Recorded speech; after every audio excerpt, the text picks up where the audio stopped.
Our crimes caught up with us. Bad blood or not, rivals march together to meet the tithe.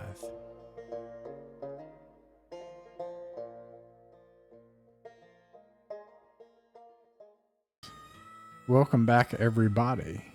As usual, we'll start by rolling a die, a D5. It's tough when you miss a week, so it's okay if you need help remembering anything, but I got a 3. I feel like I said I was going to give you something, and this is literally your third time I've rolled you. So we're also going to resolve that like right now. But I rolled blackjack again. I'm pretty sure that's the third time. Blackjack, what happened last time? And while you tell us, I will also come up with what you get out of this. Bear with me. It's been a minute. It has been a minute. Last time we were on the chase for that scoundrel who's trying to steal our fucking spaceship. How dare he's got us into this mess. We were trying to navigate the irradiated wastes of this friggin' moon that we find ourselves on. Lots of chasing after to see where to go.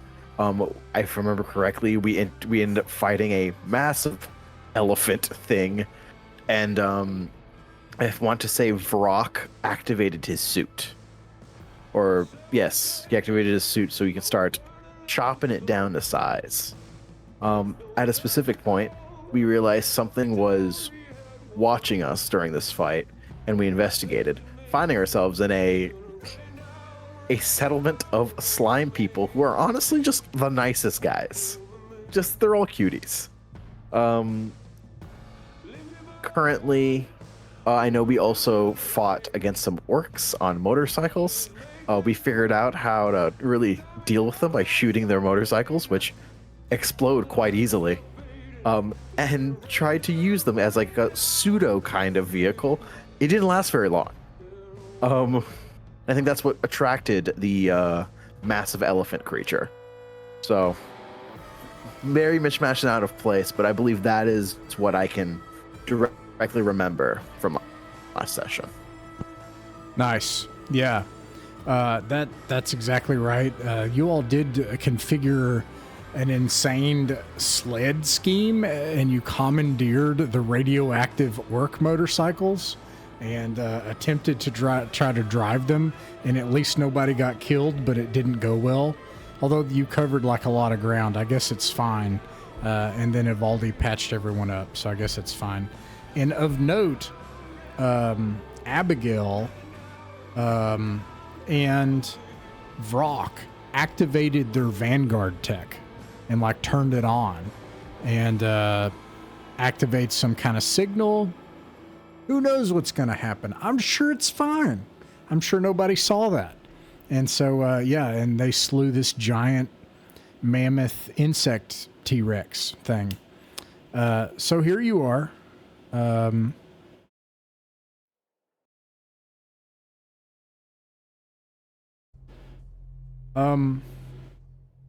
the other thing that I think is worth pointing out that happened is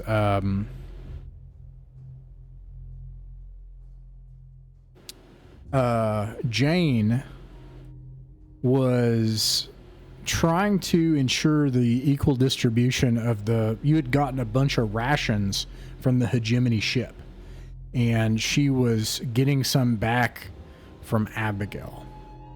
And this is by the way, let's just kind of go over this. You know what? We know our characters, but I don't think we know our NPCs too well. This is Jane, another former ship captain and free trader who knew about the Vanguard tech and the blood, you think, some kind of system that like ties you to whatever that tech is, and the people are dead. So like you should be dead, and she warned you not to use it. And then there is another person that perished right away as you were trying to escape. There's also Nart, the Hob, who is a hacker, and then there is Abigail. Now, Jane was trying to redistribute some food that Abigail had, and then Abigail like freaked out and like slammed her up against the pillar of one of these wigwams, was about to choke her to death. And a few of you, I'm sorry, I don't remember exactly who, maybe it was Vrock, maybe it was somebody else, Clement maybe, sorry, talked her down. Yeah, that's right, Clement. You got her attention, and then Nart tells you, hey, she can't actually hear you. And so she drops Jane and like walks off out in the distance by herself. And then Nart, like after a while, goes out after her, gives you all this awful scowl. And so here you are in this wigwam. It's kind of night. There's really no night or day. The outside of this radioactive moon is always a starry sky with a violet streaking nebula, and then a continuous stream of things entering the atmosphere from the nearby gas giant. And but it's your biological night. And so the GAC have allowed you to stay here in this wigwam as guests because they saw you slay this mighty beast. And Nart just like storms off after Abigail. And then Jane is like, that disgusting beast. And she's like holding her throat. And what do you all do?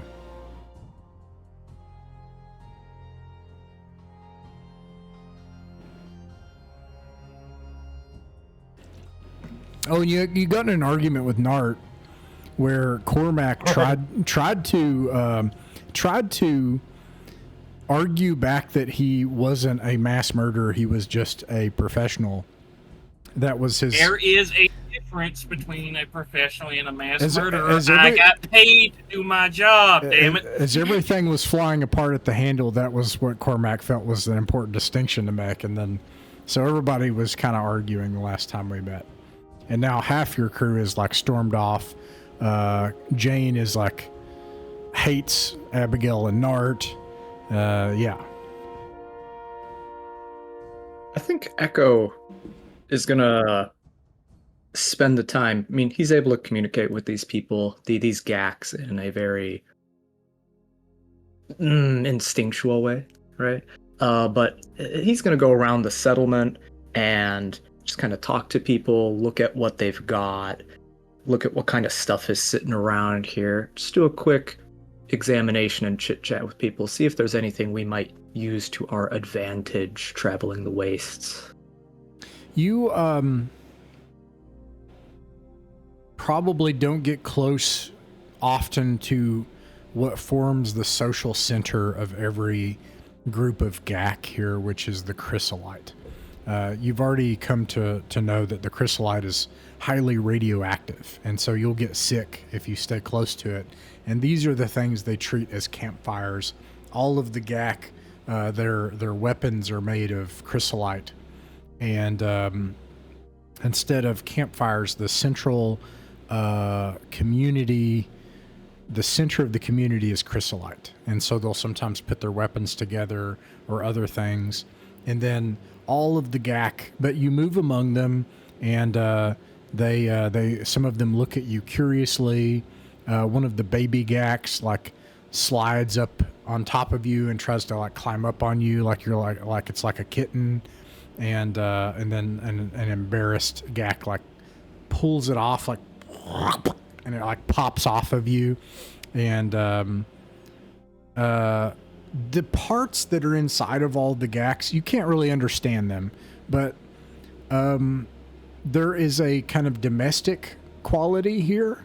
It is not comfortable for you, and it would probably kill you because they just absorb this chrysolite. But it's obviously a comfort to them. And then there's a martial quality that is sort of on the outside of the village that you saw when you encountered them initially. Anyways, the parts that are inside these various GAC are some of them are really nice and in good condition. They would fetch a really nice price. All of the GAC kind of, it's a matter of status and expression to have different nice parts and things inside of each of them. Is there anything else that you're kind of looking for? Nothing in specific, but Echo will, he feels that he's endeared himself to these people, the GAC. But he'll kind of bring this information to the rest of the crew, and he'll suggest to everyone that we probably have things that these people would trade us for. So if anyone has anything they are looking for, it might be within the GAC themselves. But I know not what we seek, and I'm pretty comfortable with what I've already got. When we had our conversation with Girth, in the last session, didn't he say something about the parts that were inside them, like they were either sentimental or symbolic or something like that? I vaguely remember something. It sounds like they put a lot of value on these things, but it also sounds like they put a lot of value on having unique things that others in the settlement don't have. And we probably have a lot of things that would interest them in that capacity. So if they have something we're looking for, might be easy to arrange a trade. But as far as Echo is concerned, he's not sure what the rest of the crew would want. So he's looking to all of you guys for what you would be seeking in particular, what you guys think would be good.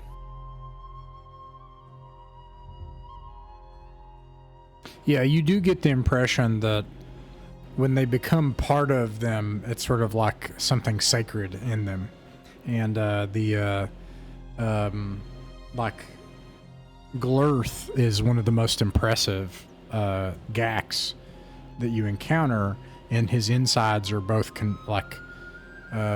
computer mechanisms and then hollow screens that are inside of him, and you think still in good condition. But yeah, they consider this part of who they are. They probably would consider, you get the impression that tech and parts and things would be valued highly. I don't know that there's anything specific that we need at the moment. I mean, if somebody was to notice something they wanted, potentially barter a trade or something. Yeah, I guess if anybody can think of something, bring it up. But unfortunately, like me, I got no ideas for this. And if we don't got anything that we want to get from them, any kind of transportation would be great right about now. Hey, Clement, how old are your kids? I mean, I know you got like 50 of them, but how old are they? Well, I'll have you know, sir, my kids. Let me pull up the list. The list. Yeah, his kids. Don't forget, I'm their uncle too. Man, let me scroll through me and Jesse's DMs. Lord.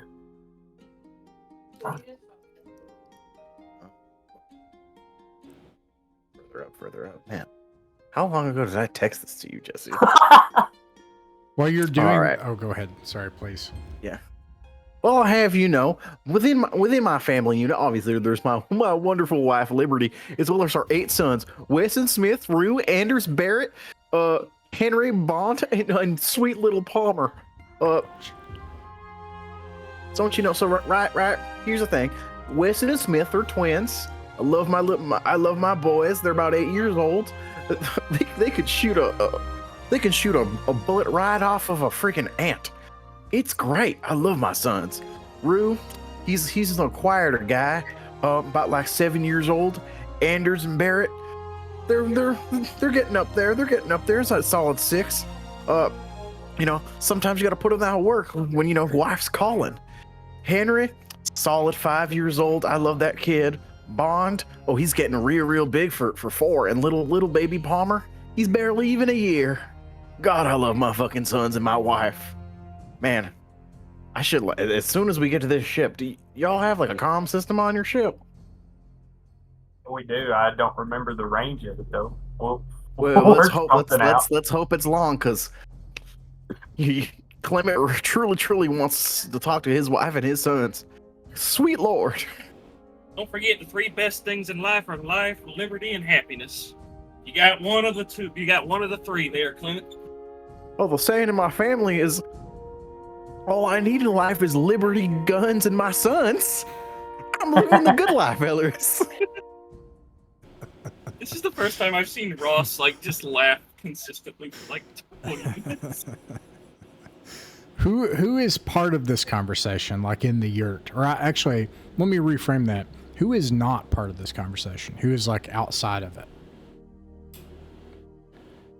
Everybody? Okay. Well then, I will pick somebody. As Clement goes through his long list of sons and his love of freedom and sons and guns, Captain Jane pulls Doc Evaldi to the side and coughs and says, "Look, you seem like a practical guy. We're gonna have to do something about that brute. And I'm not just saying that because I'm pissed off. And I am pissed off. It's not gonna work, and you know it. She's gonna keep causing problems. She's the one that activated that." Did she act it? No, she did it next. But anyways, when we first, I'm sorry, I don't mean to interrupt, but when we first got the things and were still on the ship, she immediately activated hers. Yeah. So this isn't gonna work, Doc. You know it. I do have a feeling that there's this might be coming to tell me about the rabbit situation, but for the moment, I think I don't know that I quite want to do anything about it just yet. That seems like a good way to cause more problems. With that, the ground shudders. You look outside the wigwam and something darts into the sky. Oh, I always said it was bad luck to start talking about your wife. Never known an Indie to do that and live more than a day. I talk about my wife all the time. What are you all about? You gotta keep it under the lid. And not for much longer. The night passes, and Nart stays with Abigail outside the wigwam. Whether anger or shame or whatever, she stays away from you all. When they rejoin the next day, it's obvious that they are distant. The shaman comes back to you and says, you have stayed a day, and so you must go now. But before you go, we would like to give you a great honor.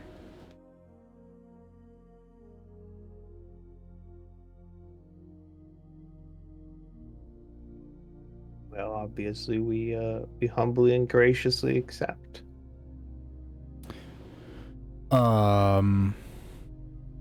Jane goes into her coughing fits and actually agrees to stay in the wigwam.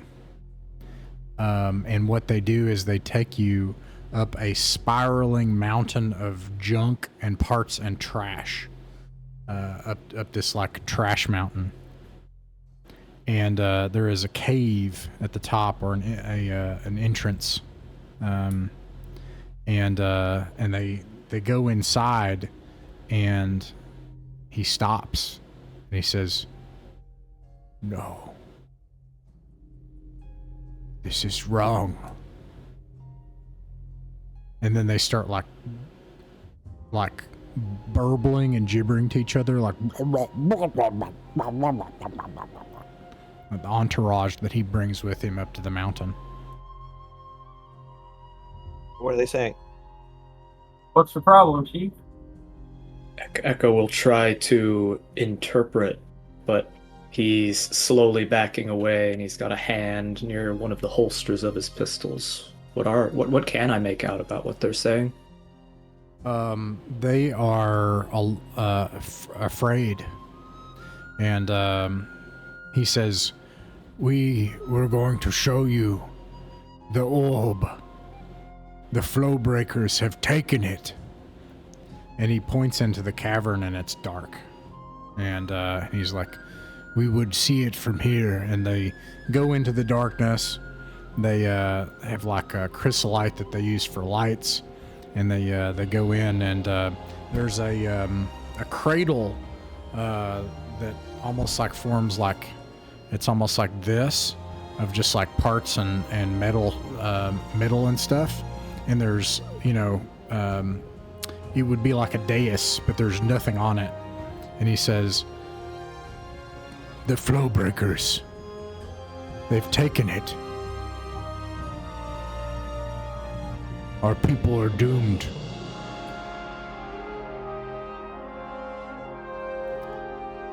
The orb allowed us to commune with the Great Melt. It allowed us to make more gax.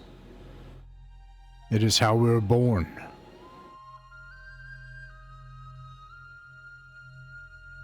Someone has taken it.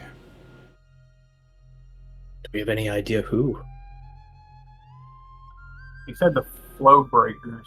Is that referencing the orcs on the motorcycles, maybe? Or would that be the people they talked about before that built the city?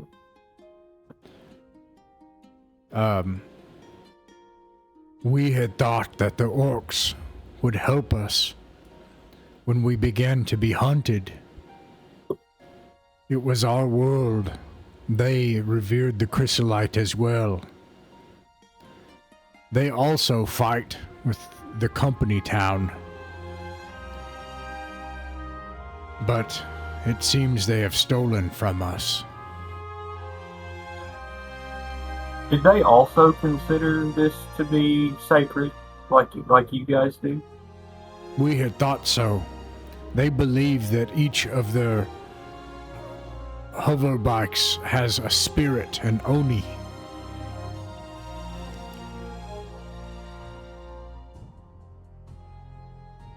Praise the Omnissiah.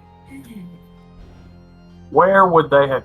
I mean, assuming that they were the ones that took it, where do you think they would have taken it to? Well, there is that they had like a pretty big camp that we kind of sort of passed while we were speeding by. Probably our first place to check, yeah. And at least if we investigate there and they've hidden it elsewhere, we'll have a lot of people who are probably very willing to tell us. Nart says, "Look, I want to help these people, but that thug he's going to figure out how to use that starship, and we're toast. If he gets to it before us and gets it working, we're stuck here." Yeah, we're kind of on a little bit of a time crunch with that. I don't know that I want to tussle with an entire war band of orcs just between you and me. Probably a lot easier if we have our ship, too. How about we get the ship and then we can go after the orcs using the ship? You are trying to get to the Company Town? Says this. Powerful that's weapon where- lays there that we could bring to force against these orcs. Okay. By our lonesome, just as we are, it would be very difficult. Weapons. What weapons? Spaceship.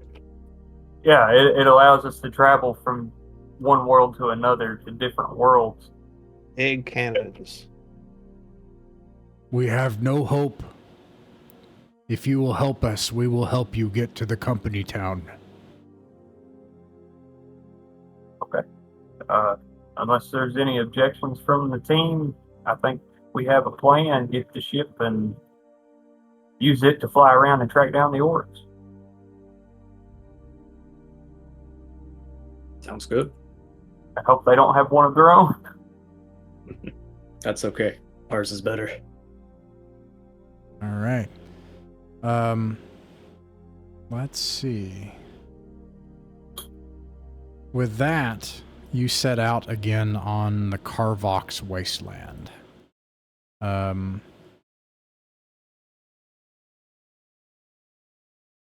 I ask permission from Girth as we're descending back down the spiral to gather some random bits of junk? Oh yeah. Yeah. In fact, he would even you could have like a whole conversation about, because like actually they have some impressive technical knowledge. Is there something in particular you're looking for, or do you just want to gather the bulk amount? No, it's just going to be random pieces, with Brock being a craftsman of sorts. He would fashion like 8 fidget toys for Clement's kids from Uncle Brock. Nice. But, I mean, as we're descending and having a conversation with Girth, I would probably be curious to know if the hollow screen that's within him actually works, if he can show images on it and stuff. I just think that would be cool. These screens, they were given to me by my great Gak.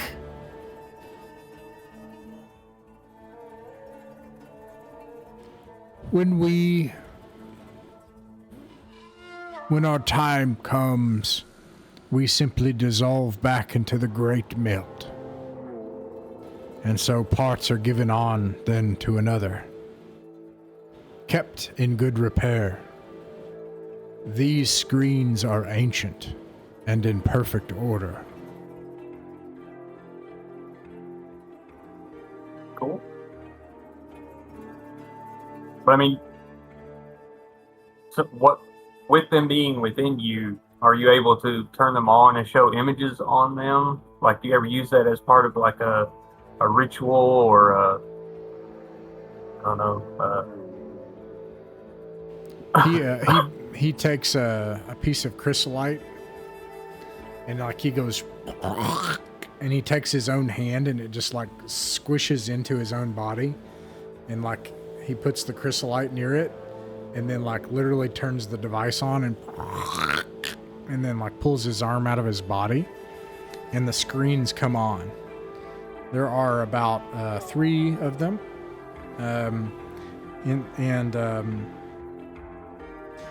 You see I'm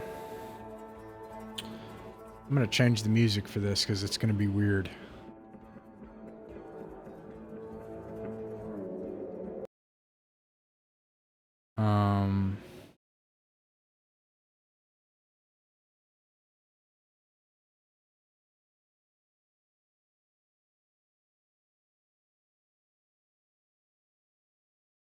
Be this one. You see, it looks like what you saw in the armory. Verdant, green, vibrant, lush worlds. You see people.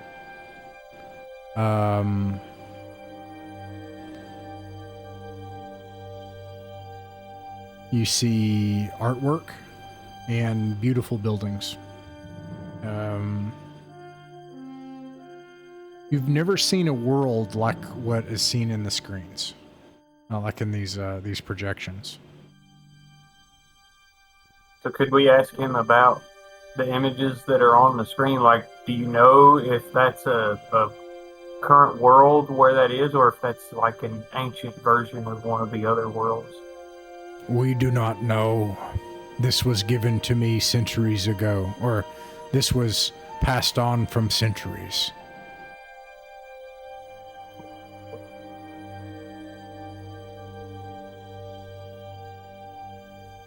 It's quite interesting. Thank you for sharing.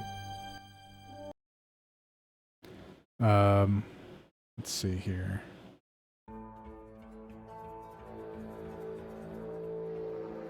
Okay. At this point, they offer to guide you by their own paths if you are willing. Do you follow them? They take a group of 12. The shaman does not go with you. None of them can speak Anglic. So, like, you'll just be following them and they use hand signals.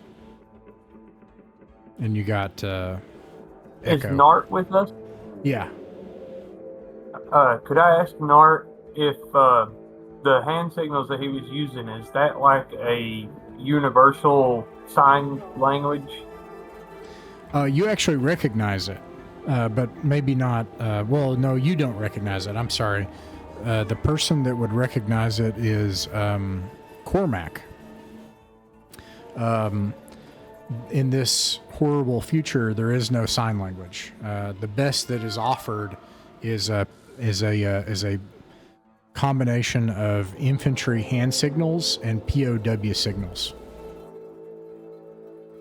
Like it's like thieves can't. Like it's like thieves language plus infantry hand signals, and that's the best language that she has.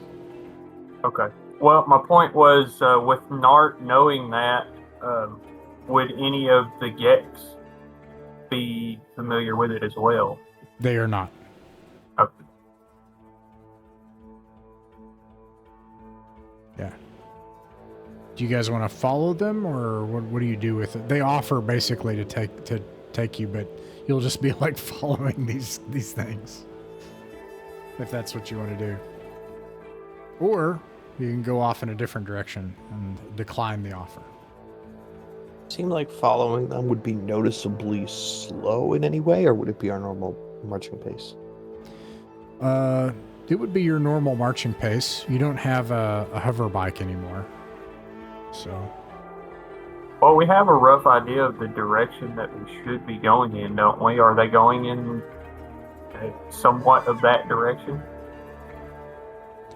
They appear to go off in a different direction if you agree to follow them.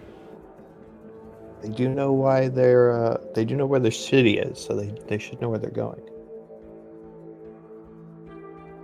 Yeah, they might be taking us a back way or something. I'm team following them. Sounds good to me. What do you guys think? I can train. I'll go with what the group thinks. I can translate what they're saying if I need to. You're kind of far away from your mic. I can't quite hear you, Jesse. You're here. All right, I'll turn you up 200%. Can you say some more stuff? Yeah, can you hear me now? Yeah, I hear you a bit better now, yeah. Yeah, the AC in my room is out, so I've got a fan in here. It's probably interfering. My bad. That's all right. I was just saying I'll go with whatever the group says, and I was just saying I could technically kind of translate their hand signals. Oh, for Abigail? Sure. I was talking about that thing from earlier, wherever we want to go. Okay. And what do you think, Daniel?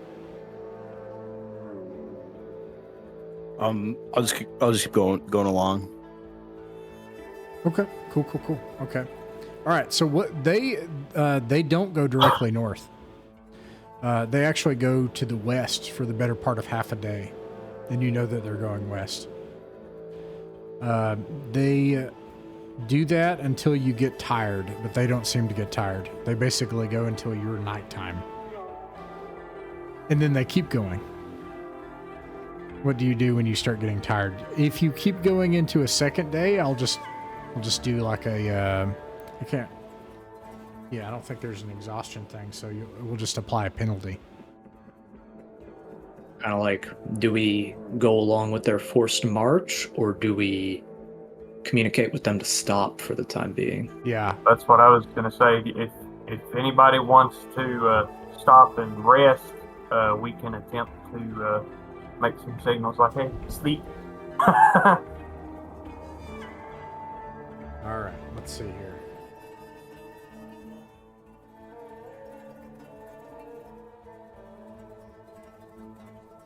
Um,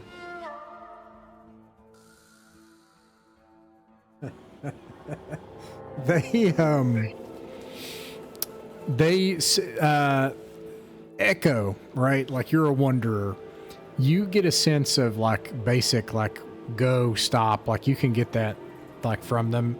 You can tell that they're like, go, like we gotta go. And you are exhausted. If you keep going, you'll have a penalty. I'll give him like a confused. I'll give him like one last confused gesture to see just how like are they anxious? Am I detecting anxiety in them with this experience they want from us? Yeah, there's some anxiety.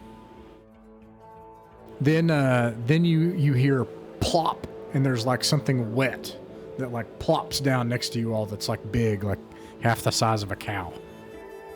I think they're making a good point. I think we should keep going. How do they react when that thing plops down? They're going blah, blah, blah, blah, blah, blah, blah, blah, like that, and then you like look up from where it plops, and you see these things. There's like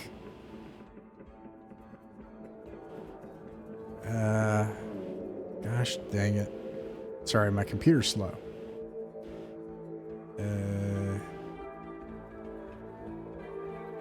Okay, I don't need to see anymore. I'm sold. It's like a half dozen babies of these things that are like the size of like horses, and they've got something up on top of a ridgeline, and they're like ripping it apart.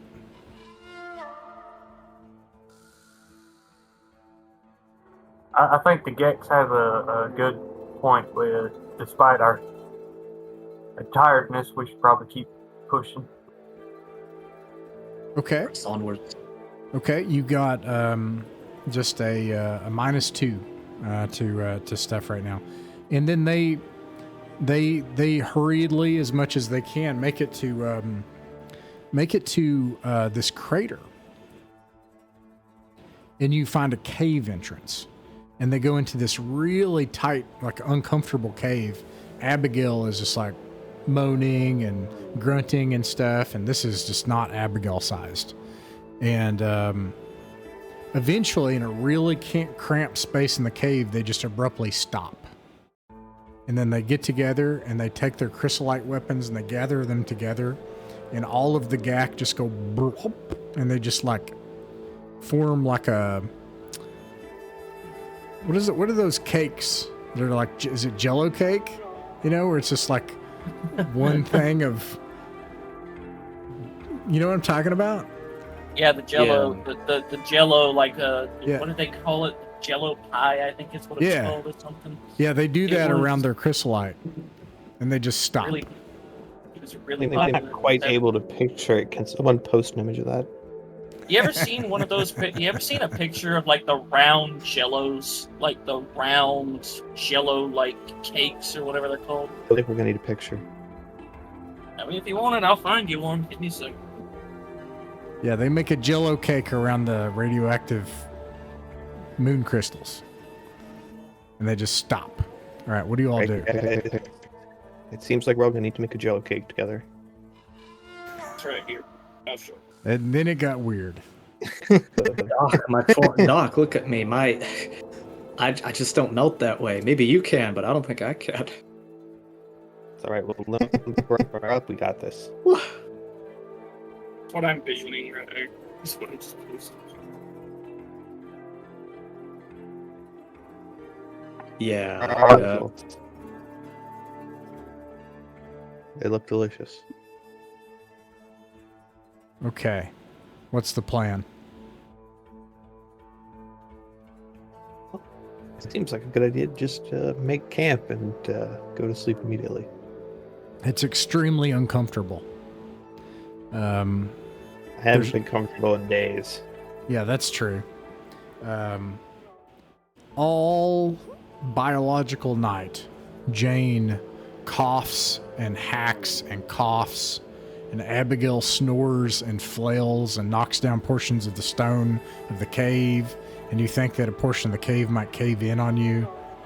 And it is everyone starts the next day with -1, so it is just utterly miserable. And then the Jello cake just goes blop, and then they and then they get their crystallite weapons back, and they continue on in this cave, and it goes like this for a long way before it pops out in a series of caves overlooking a glimmering green pool. And let me look at this. Hey, in this game, doesn't somebody have a radiation, a Geiger counter? I get confused because we also played Fallout, and in that game, no one had one, I'm pretty sure, but I'm pretty sure you all got one in this one. Yeah, we have one in this game, I'm fairly certain. Yeah, okay. It starts going off. Like, as soon as you go to this cave, exit, near that pool, let's see here.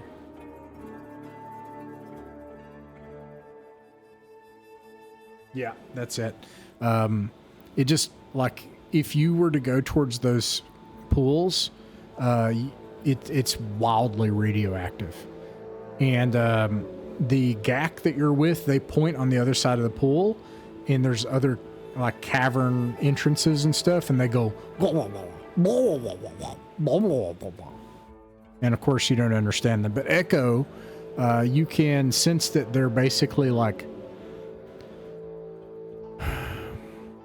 they're warning you not to go one way and to go the other.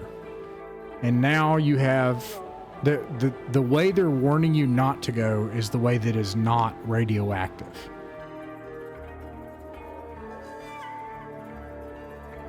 I love the taste of radiation in the morning. Mm. And with that, they turn around and leave you.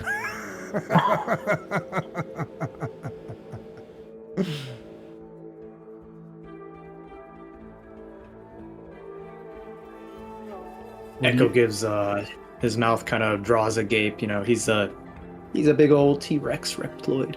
He kind of does towards the non-radioactive side, kind of ascertaining everybody's reactions. What do you guys think? I vote we go the way without the radiation. Yeah.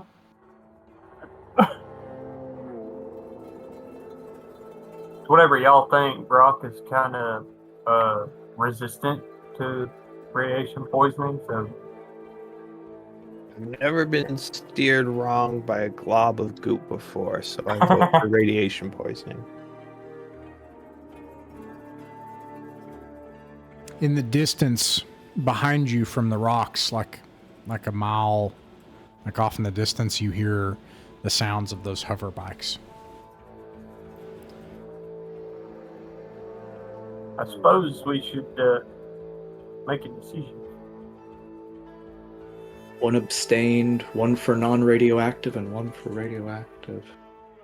What do the two who have not yet voiced an opinion feel?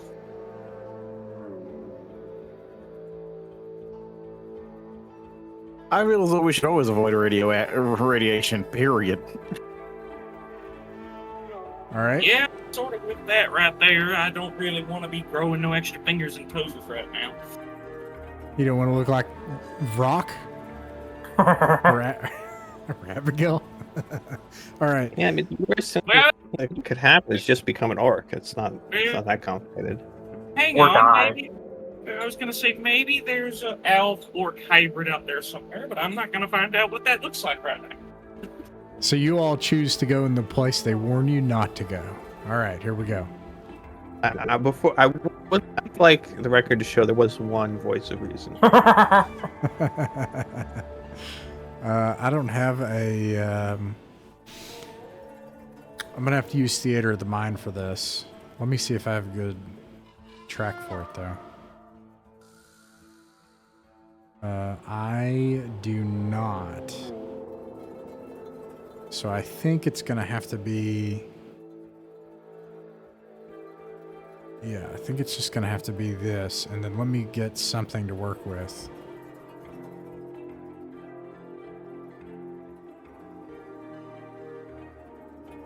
Come on. There we go. All right.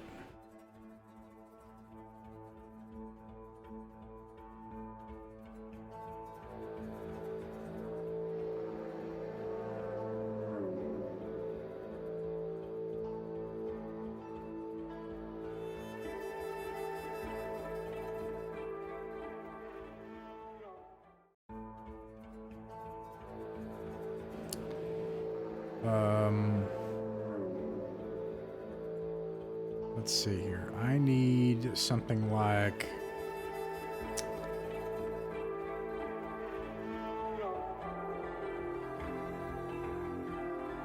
maybe like this. And let's do it. Okay. A cave in a non-radioactive direction, following your Geiger counter. It begins... let's see here.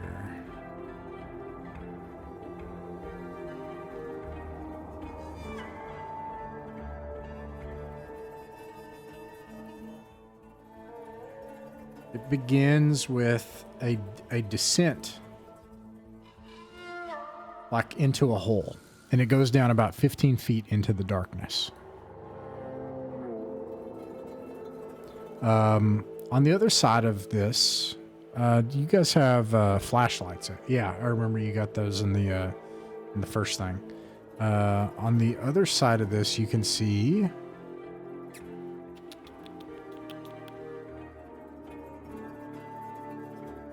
what look like carved rooms. This has been hewn out by someone. It is not natural.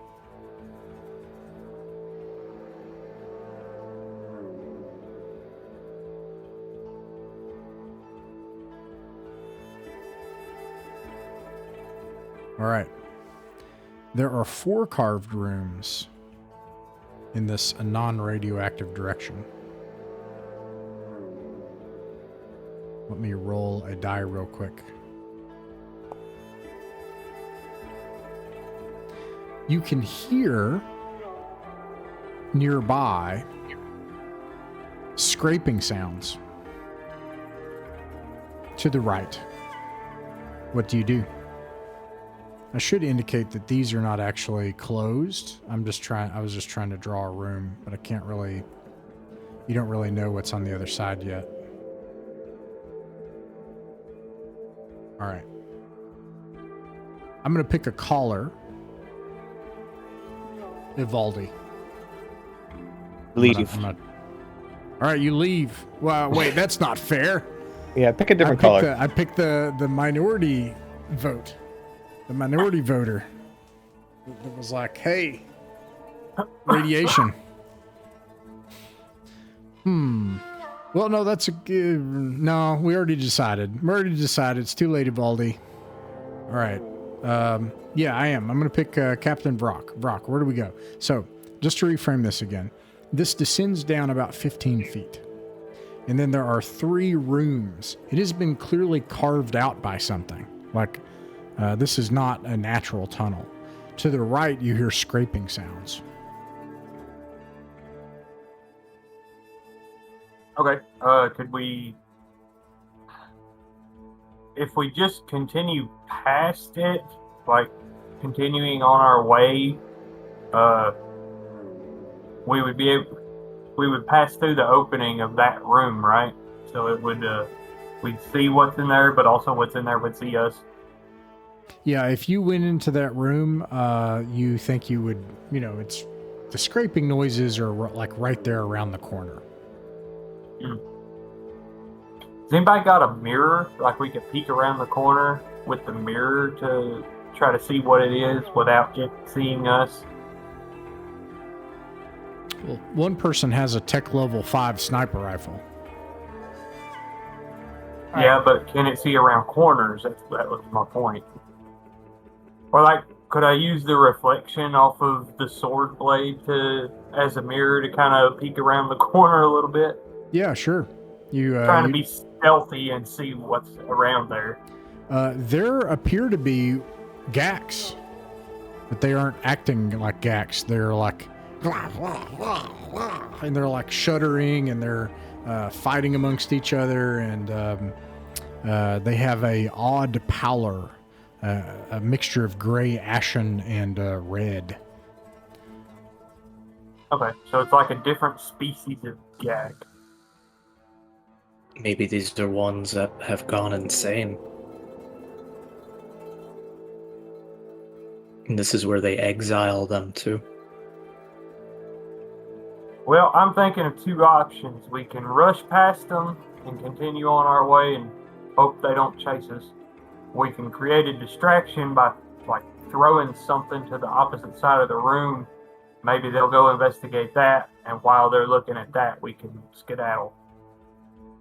You do have three like other rooms, or 2 other rooms, sorry. If they're like other GAC, they'd probably go crazy for any kind of technology we toss out there.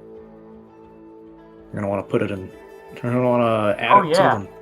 And I did grab a bunch of random junk. Could I go through the random junk that I grabbed earlier and see if anything would look like it might interest them? Yeah, totally. I just want to make sure I understand your intent. Your intent is to go in the room that they're in and get past them. Is that the goal? I don't know that we would go in the room. I was thinking more like just toss it in there and see if it interests them, and then try to make our way around. Okay. If that's everyone else's. No. You can make this call. Yeah. So you toss the junk in there, and they go nuts. They're just like, there's a bundle of them, and they just like a bunch of bees. They just like attack this thing. And they start fighting with each other, and it just creates a ruckus. All right, Okay, they're distracted. Let's quietly move the rest of the way through this, quietly and slowly, so we don't. Quickly past this room, but slowly if we think there's something in the other rooms. Which one do you go into then? If you don't go in the room they're in. Assuming that we're starting from here. Sorry, this is kind of the descent into it. You're like right here, and you can either, this is the room they're in. There's a room here and a room here. Oh, okay. So I'm confused. Do we not know the way to actually go through this place? I don't to come think out we on the know other yet. side? We haven't found a way yet. We just see the 3 rooms, and we know the GAC are in one of them, and we have them distracted now. So I guess we're told some degree of explicitly that the way through here is the other way. We're in side quest territory now. We don't know what this is. So do you want to go in the room they're in, or do you want to go in this room or in this room? Well, I think while they're distracted, let's check another room. Say this. Okie dokie. All right, I'm gonna remove this drawing here.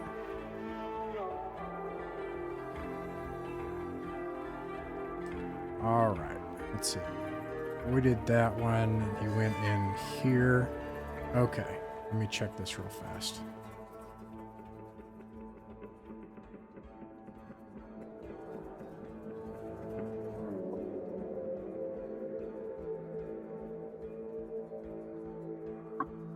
All right.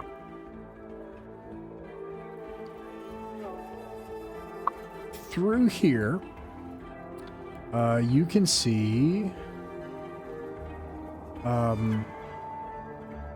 Sorry, let me get rid of all this. You can see that there is this other room, and then it goes into a much larger antechamber. And there's a small side passage. On one wall, there are a bunch of scribblings on the wall by something. And let me make a check here. Aha, and something happens.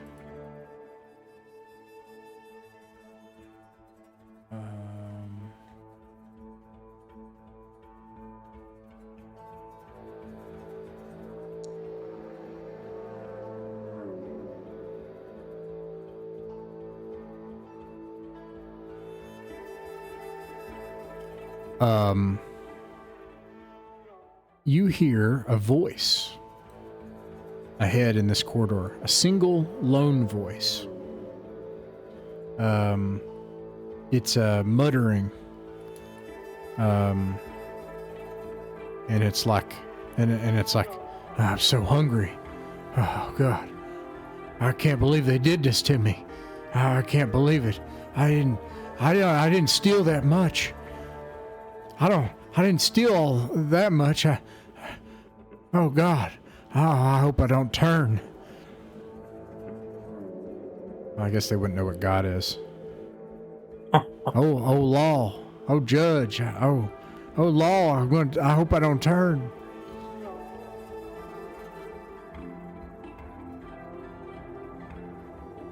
What do? Do we recognize any of the scribbles on the wall? Do you get closer and examine them? Sure. Okay. You get closer, and the voice cries out, "Who's there? Who's there?" You hear scrambling. It sounds like they fall. You hear scraping of rocks.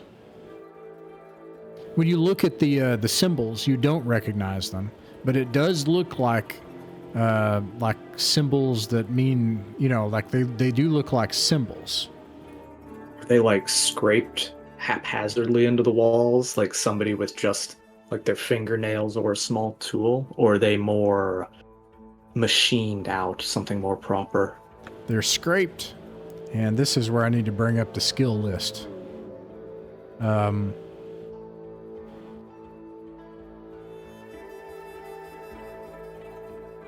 Where's the skill list? Skill list, equipment, psionics, skill checks, and then where's the skill list?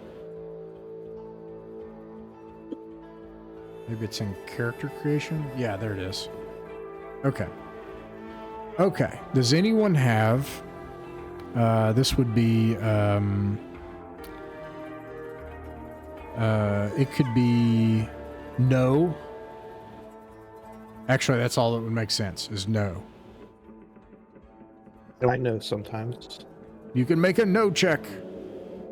All right, I assume that's intelligence. Yep, 2d6 plus intelligence plus no. And you want to get at least an 8.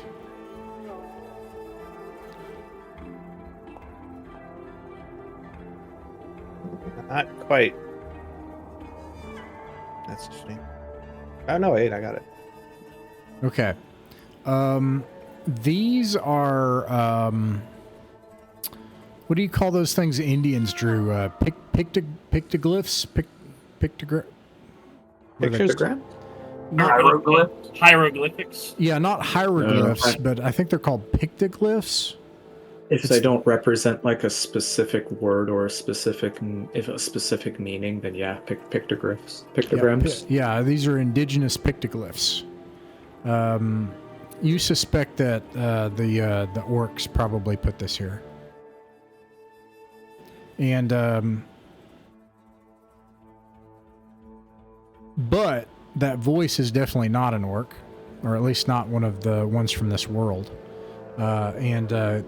You hear it like scraping down the hall and running away from you now, whatever that was. If it's a pictoglyph, then are they like readable in the abstract? Or do they not clearly depict like things? Something that you can probably make out that sort of lines up with what you've seen is glowing crystal and worship,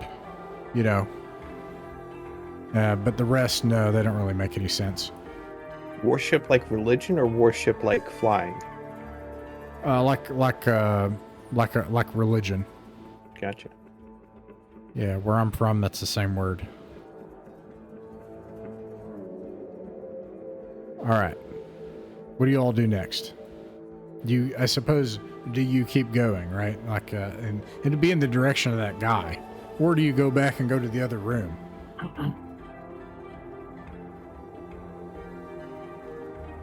Well, I mean, we could go in the direction of the, continue on. Okay. Let's see here. 7, alcove. All right.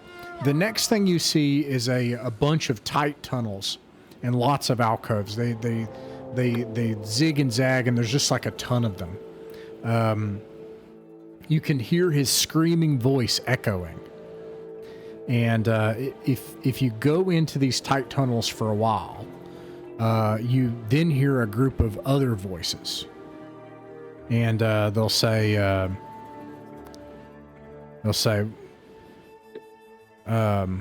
God, let's get this over with. Yeah, let's at this point, if we find them, we just got to put them down. These are people speaking Anglic.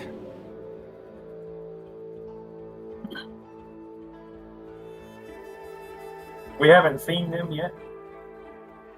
These are voices out. You can hear them echoing in the walls. Like here, it's like, lots of thin, snaking, narrow cavern spaces. Like a bunch of them. That's kind of what's going on. Does that make sense? And you hear that guy screaming somewhere, echoing, and then you hear multiple voices talking about just if they can find this, just kill this guy and get out of here.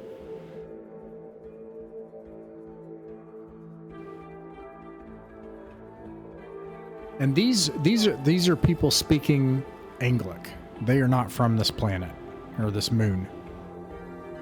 What did we hear the orcs speak the last time we ran into them on the bikes? Did they speak the same language as us? I don't feel like you gave them a chance to speak. That's what I'm remembering. Okay. Well, would we recognize it doesn't sound like these guys. Sorry. Would we recognize I was just going to say, these guys clearly want to die. Go ahead. Sorry. Any of the voices that are echoing as any part of Wrong's crew? They don't sound like Ron Kalpin, but they sound like, people from the Nirvana Sector Core, which is where you're from.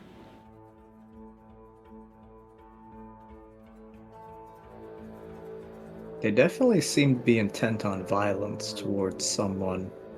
Wouldn't be surprised if they include us in that.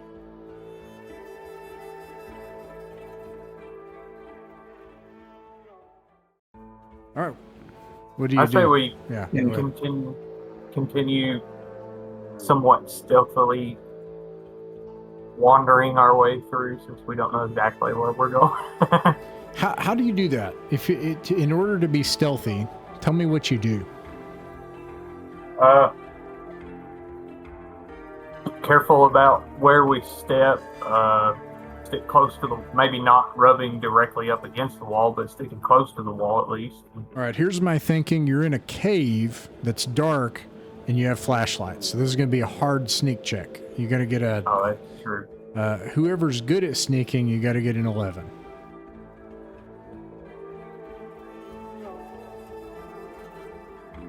Okay, well, I mean, I guess we just, unless anyone else has a suggestion, we would just continue wandering through. We're just I think trying to Cormac make is our good way. at sneaking, right?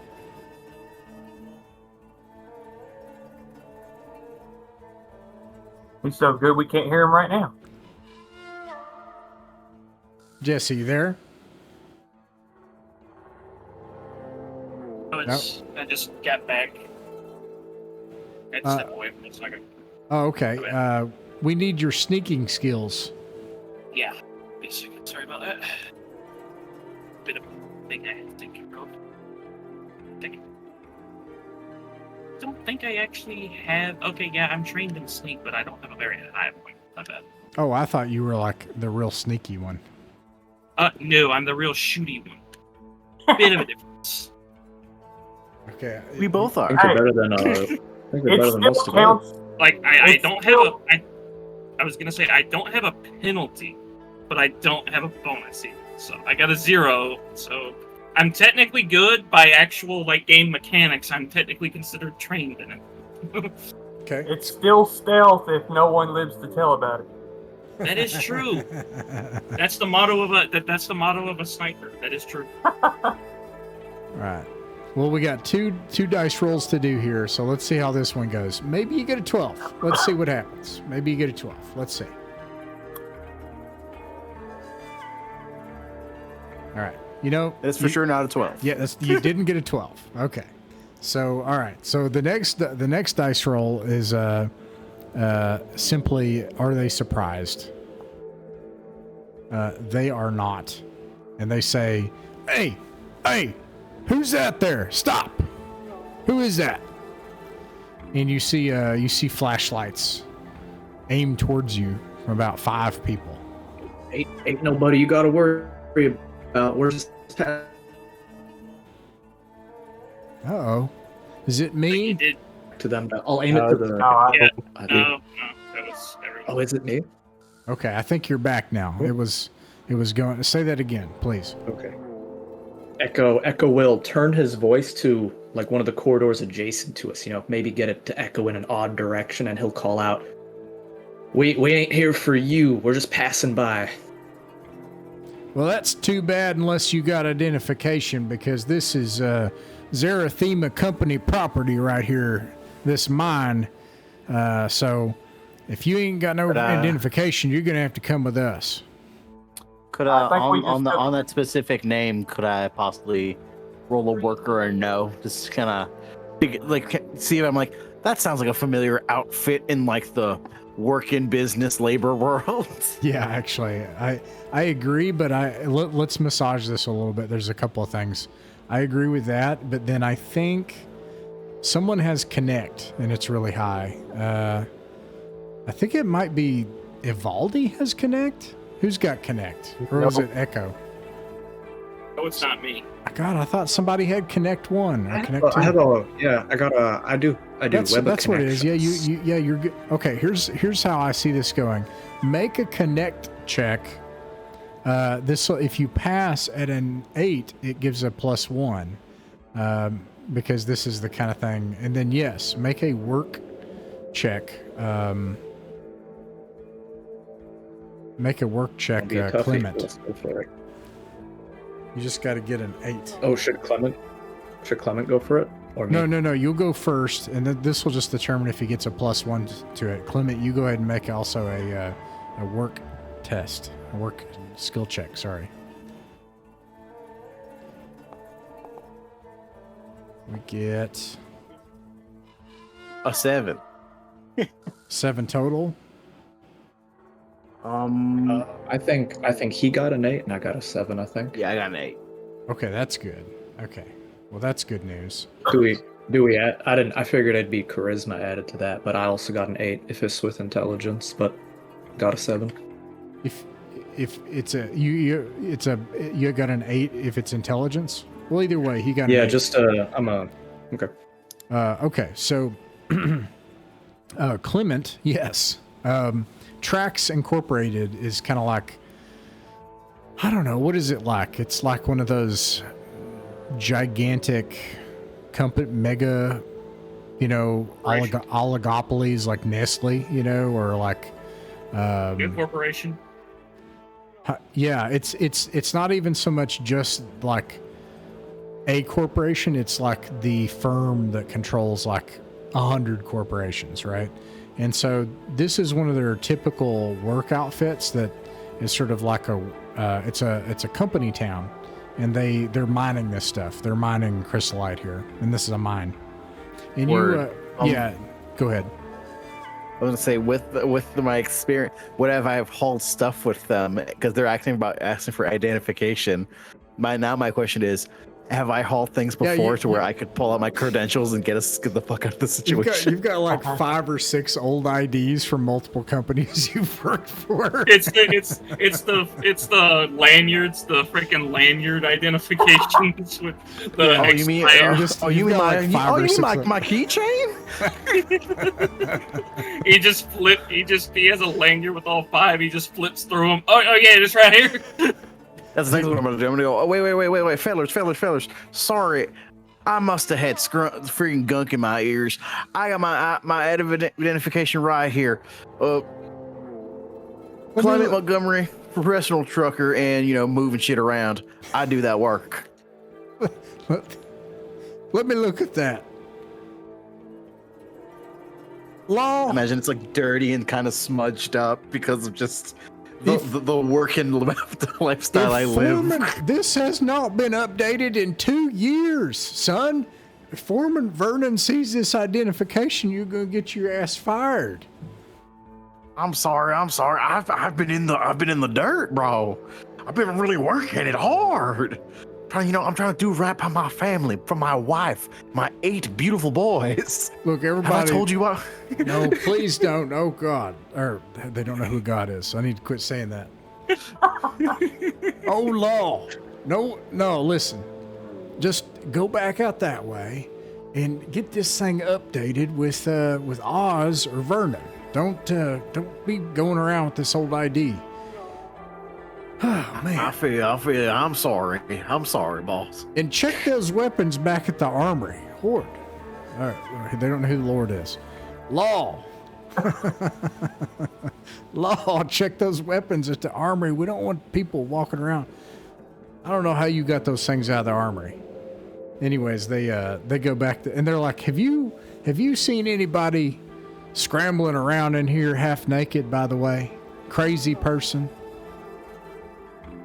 There was the totally naked guy, but he's not quite he's a little more naked than you need. Oh, he's even more naked now. I bet it's him.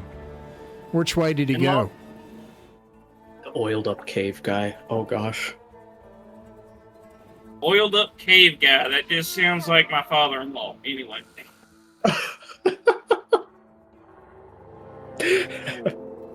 This is how you get an important NPC in the game. Oiled up cave guy. All right, which way did he go? We gotta get back to work. Do we lie to him? Just kind of point behind us where we came from. Point in the room with the gax. Oh. No, I'm sorry. I'm not playing. Don't do that. Okay, they point to a path, and it brings you out overlooking Zarathema.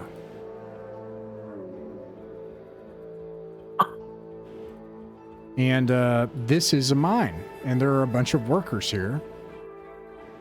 You will probably need to be somewhat surreptitious if you don't want more attention.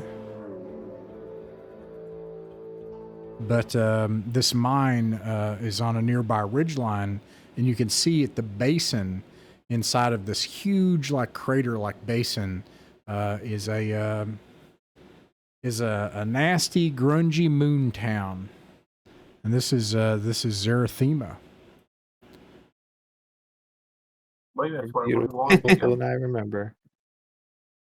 Let's see here.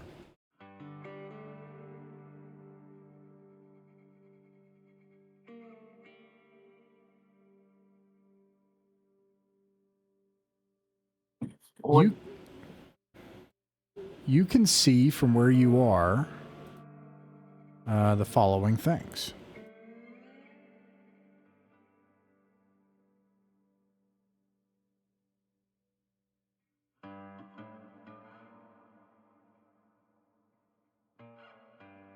Let's see here. Does that show up for you all? See the Yeah. map? Oh, Yeah, I there we see the go. map. Now it's up. You see a bunch of buildings. Let's see if there's anything that kind of stands out as all right, I can tell what that is. Is that my ship? Yeah, let's start with that. That is the Steel Legacy. Let's beeline it. Let's go for a drink first. Let's check out the local watering hole. We'll get back to that in a second. I'm just going to look and see if there's anything like major to point out here. In front of the Still Legacy is a unimproved, classy starport style fuel depot. It's basically a gas station for private starships, and it looks vacant. It looks like nobody's there. No, I'm sorry. It's heavily guarded. Oh, I had those notes backwards. Looking at the buildings here. What else stands out? I think the other thing that would stand out as you look down on the town is it's obvious to you that this is like the town hall. That's like obviously where the town government is. You can also see near there, this old sign is disused. And whatever it used to be, it isn't anymore. This is like a barracks for the forces in the town. And it looks like the town has a bunch of company guards, like a lot.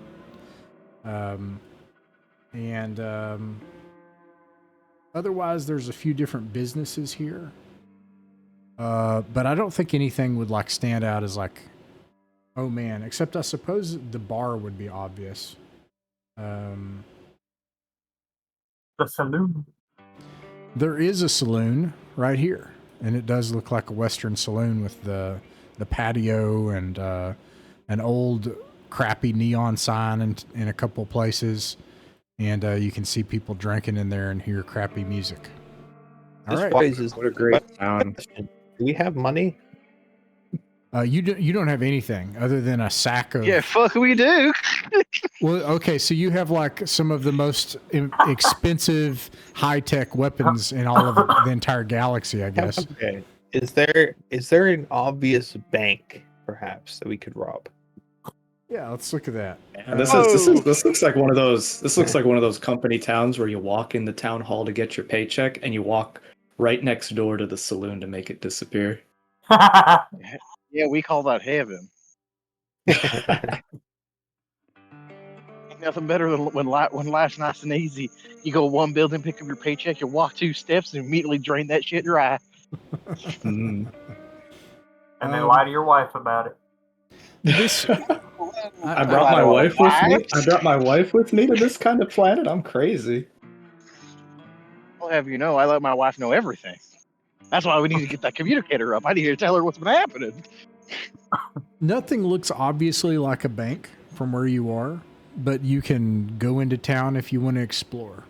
I assume you can steal your weapons. Is Jane with us? Yes. And Hertford? Okay. Could we... I want to ask Jane if she knows anything about anything here.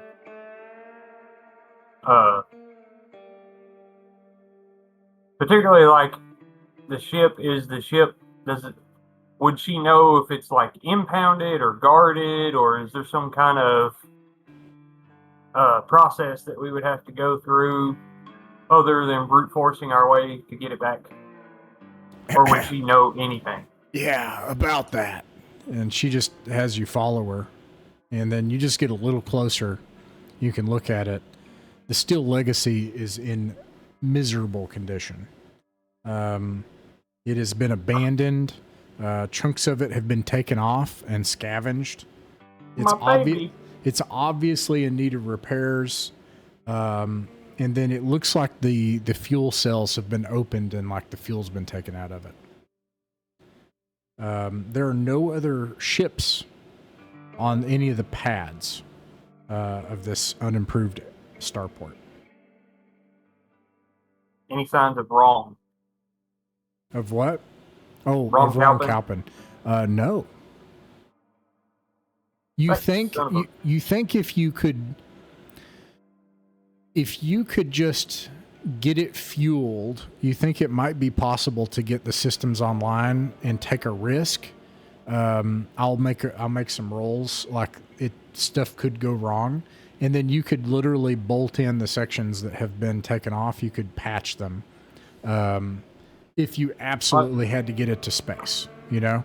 But the biggest thing is, and this is the great doom of having a starship, other than owing the bank money, is fuel is extremely expensive, and I am gonna say for this ship right now, what you have, it does not have scoops. If it did, they've been ruined. You can scoop water or a gas giant, and you can take the hydrogen and crack it.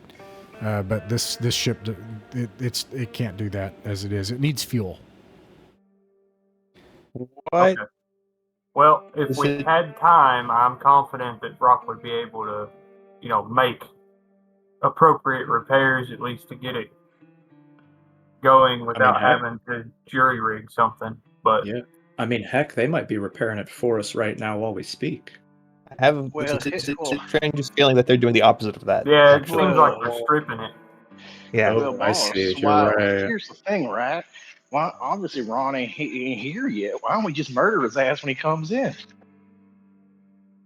Maybe, well, I'm kind of thinking maybe he's the one that initially stripped it to start with. Maybe he just No went back, way. got some parts, and ran off. But if he does come back, we've got the muscle to handle him. Or hear me out. This town seems like kind of a rough place. There's a lot of guards. Like a lot of guards. And I think that if we did anything to draw their attention, or even maybe just hung around here for too long, they might murder us all. Including if Wrong shows up and we try to deal with him. I think that'd actually be really bad for us. What if we don't here's my thought. We don't actually need to get this bad boy space-worthy, because we don't have to fly that far. Think about it. We previously promised our glob friends that we would do a little gun run at the orcs and get back the orb. And our little globule friends seem to know a lot about technology. And this planet seems like it's covered in. I'm no expert in how fuel works. I don't know if, some kind of nuclear power could get this thing working in some capacity, or if it needs to be specially refined hydrogen. But I feel like if we could just fly this over there, we could we'd be not where Ron Calpin's expecting, and we'd be away from the authorities, and we'd have access to the necessary facilities to get this bad boy repaired a little bit. I like That's your my line of thinking. thinking there. If I'm understanding it correctly, you're saying we get just enough fuel in here where we can take off, get to the Gex, have them help us to make repairs, then we assault the orcs, do what we need to for, what we agreed with the Gex. Is that Sounds right? that sounds like a plan. I was thinking maybe hit the orcs first. I don't know how much shape the guns are in. I suppose we need to get this thing a once See, over. my only concern with that is if we have to jury rig it to get it going, I don't want it to halfway fall apart while we're in a gunfight with the orcs. Yeah. I'd rather get it repaired first. That makes sense. I just think I wonder the how much Gex might power we'd be- really have. Yeah. I wonder how much power we'd really have if we use the radioactive material around here. Because if I understand it, our ship runs on fusion power, and I think fizzle power might be a bit lower than what we need to really get the ship going to do most things. But if we can toss it together like you guys say, I'm a fan of that. If we can get it going for a bit. Let me bring up the skill list. Let's see here. I'm a fixed 3, so I can jury rig, and I've got that thing. Vrock, make a fix check, and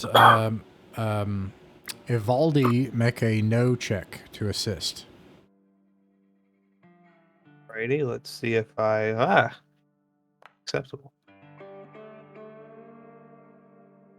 All right, that's a +1.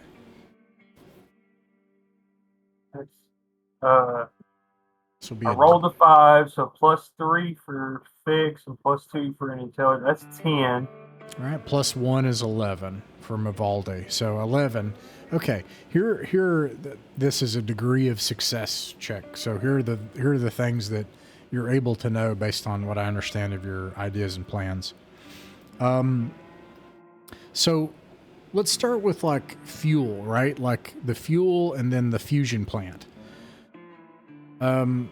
It would be possible to use an alternate form of fuel because these things are actually really durable and flexible. Like if you have a fuel processor, which your ship would have if it's probably destroyed or been scavenged, but if you had one, it takes it can take water and it separates the atoms out from them. So it's a really durable means of creating fusion power. You think you could probably do that with you could probably create fusion power, but this stuff would need to be refined in a way that would be useful for the drive. However, this is a company town where they mine chrysolite. So maybe they could do that so that's one thing. You would need to find some way of doing that. You're probably not going to be able to do that in the wilderness. What else? The amount of fuel is really salient here, right? So the amount of fuel to do a jump is an outrageous amount, 15,000 credits worth of fuel or something like that.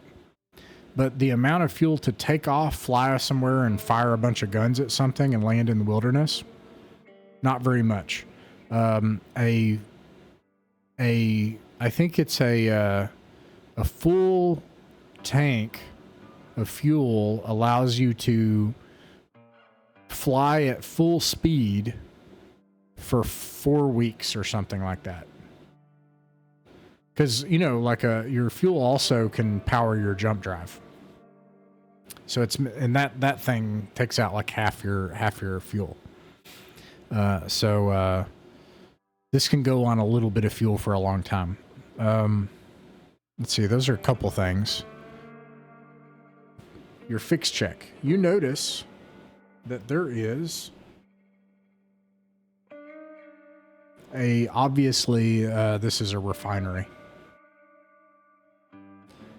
They also have a fuel depot. It is heavily guarded. You can also assume that it currently has no fuel. All right. That's what you're able to tell.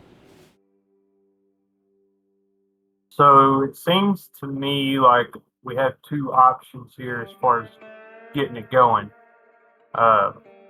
Either find a way to make some money where we can buy some fuel, or find a way to refine the stuff so we can make our own. Well, we could just stick up the refinery. It sounds like it's less guarded than the fuel depot. Feels less good, but they'll have the refined stuff we need.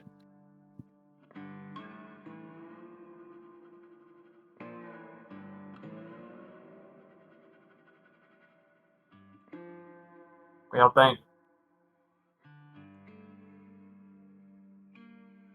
I mean, we found I'm the always going to ship. side with the worker. Because these fellers, they're just doing their job, guys. Trust me, I've been held up many a time. I've been the other end of this. You've in fact been in the other end. These are the guys who tried to put us in the black ship. So I'm not overly attached to their continued survival.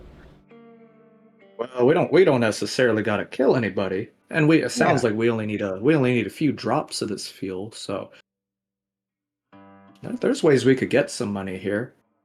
I'm a fan of that, especially if we only need if we only need a little bit of fuel. We could concoct a plan to get it.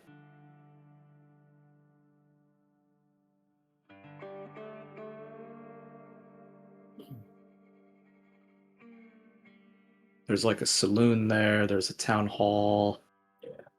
Well, my Probably line some of people thinking walking down right the street if we now want to sift pockets. is that we found the ship. Our time crunch, as far as I can remember, that was the time crunch, was finding the ship. We could seek out ways of possibly bartering or trading to try to make a little bit of cash to make, purchases so we don't have to try to hurt or subdue anyone. That's an option. part of us could stay at the ship in case we just beat wrong here and he hasn't showed up yet. So in case he does show up, someone will be there to be like, "Nah, you ain't stealing my ship." You know, I mean, we have options. We did agree to help with the Gex with the orc problem, but I don't think we agreed on a specific time frame with that.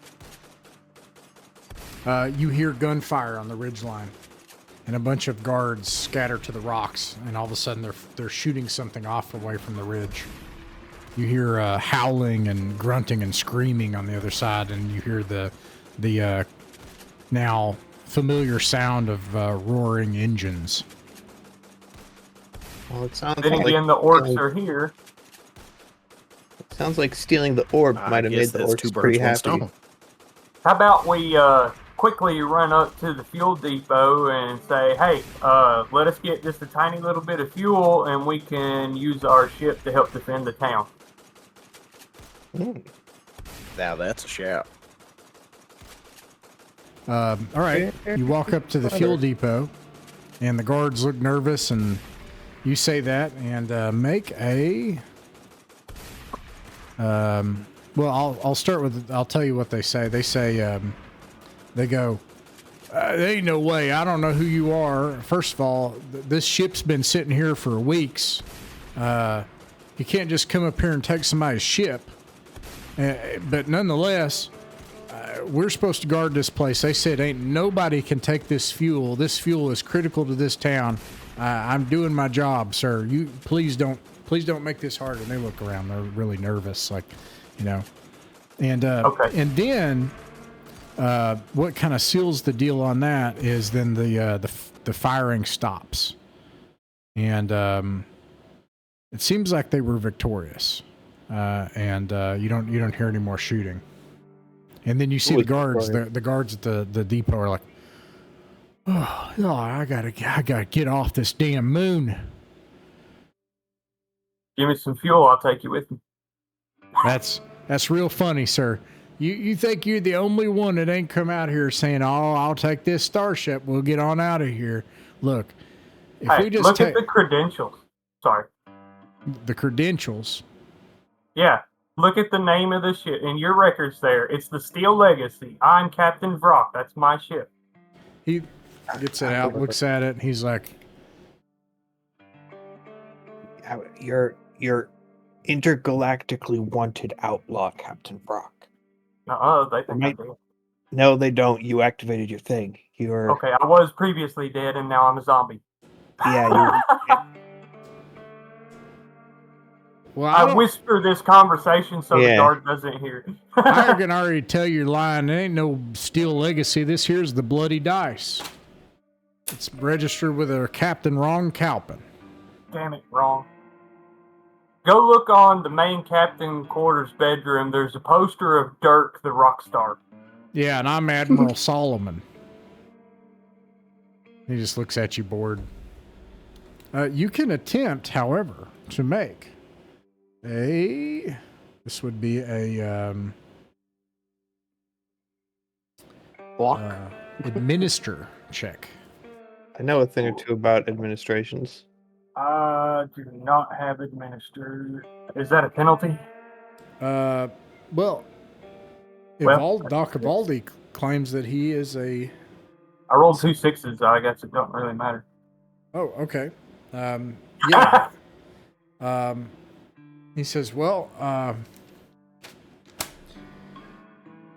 to get you off my ass, I guess I'll go in here and look at this computer." He goes in, comes back. He's like, "Okay, yeah, that is this was once registered the transponder, and the identifications changed, but it was the Steel Legacy. So I guess you are these federal high crime criminals that we should arrest then."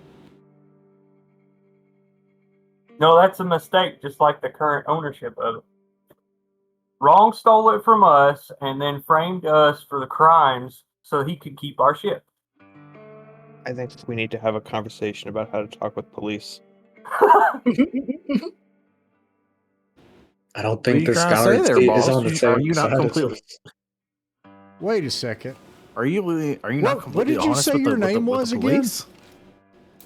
They're not Fred. honest with us. Why should we be honest with them? Are you Vrock? We've never met this Maybe. before. I'm the captain, yeah. We may have to punch this guy really quickly. Hey, wait a second. And I want to know what I said. Heavily guarded. So there's like, what do I have in my notes here? Yeah, we just walked into the people Yeah. looking for us. And we're superheroes, And so said, whatever. hello, sir. Or supervillains, depending on which side you're on. We might be about to switch from one side to the other. We're anti-villains. I got it here. Oh, yes. 4010. That's what it was. Okay. Good Lord. There are a bunch of people here. He says, you were supposed to go to the tithe. You were supposed to be dead. And They canceled they look that around because and they all start to raise their weapons. Whoa, guys. The wrong caused the disturbance. They canceled the tithe because of that. Diplomacy is not working here. Like to walk casually Look. in the other direction. We don't need any trouble. We can sort all this out. Why don't we just go down to the garrison and we just have a talk? And you can just put those guns down. Everybody, and there are, let's see. Oh, don't let them take you to a second location. 1, 2, 3, 4. There are 30 guns pointed at you. Well, unless y'all want to go Super Saiyan, I don't think we have much of an option here.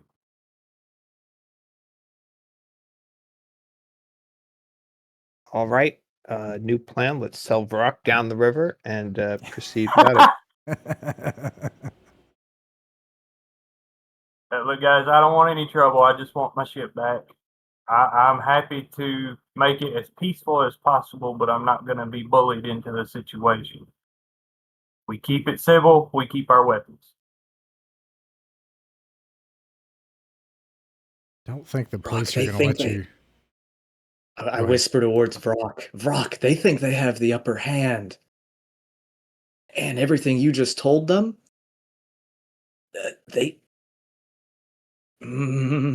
I think they do have the upper hand. I don't know that we can survive 30 blasts. So let's, while I feebly attempt to, make diplomacy with them, I'll come up with a plan so they don't have the upper hand, but they don't know it. Does that make sense? Yeah, they are definitely going to want your weapons. They advance with their fingers on the trigger. How explosive did you say this fuel depot was? Oh God! The yeah, ship is it's right there. It's hydrogen. It would create a like a. You'll crater the whole town. Yeah, it'll crater the whole town. Die. But it would crater the whole town and the ship and everybody. Yeah, fuel, air, explosive degree of, tactical nuke sized crater on that one. Out of character, guys. I think we're at an impasse here. We either go Super Saiyan, or we let them bring us someplace. Probably get handcuffed. We got two options here. That's how I see it. Brock grabs the sword and says, "It's morphin' time." I'm playing. We do have some leverage. We do have access to a tactical nuclear device all of a sudden. So,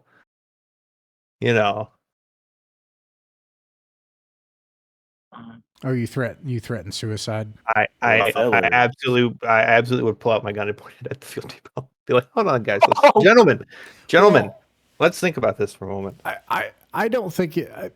I think you would have to come up with some kind of thing, which you could, but in a town like this, I would imagine that hydrogen storage tanks are not prone to just being nicked by a bullet.